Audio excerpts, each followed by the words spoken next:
এক গ্রামে এক কৃষক অনেকগুলো হাঁস পালন করত, কিন্তু এই শান্ত দৃশ্যের আড়ালে লুকিয়ে আছে এক ভয়।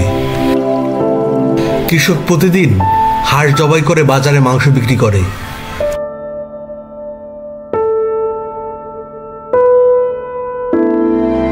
একদিন মা হাঁস একটি ডিম পারল। কিছুদিন পর সেই ডিম থেকে ছোট্ট শাবক ফুটে বের হলো।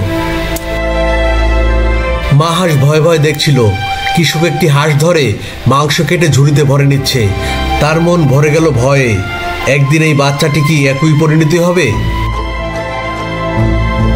একদিন রাতে চুপচুপি মা হাঁস বাচ্চাটিকে নিয়ে নদীর ধারে চলে গেল। আশা করলো সে হয়তো কোথাও নিরাপদ আশ্রয় পাবে। ছোট্ট শাবকটি জঙ্গলে এসে ময়ূরের সাথে দেখা পেল। ময়ূরটি তাকে মমতা ভরে ডাকলো কাছে এবং নিজের বাসায় আশ্রয় দিল। একদিন মা হাঁস নদীর ধারে বসে একা একা কাঁদতেছিল।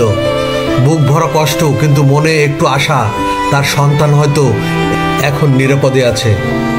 এই গল্পটি ভয়, আত্মত্যাগ, ভালোবাসা এবং আশার প্রতীক, যেখানে এক মা সন্তানের জীবন বাঁচাতে সবকিছু ত্যাগ করে আর অপরিচিত এক প্রাণীর তাকে ভালোবাসা ও সুরক্ষা দেয়।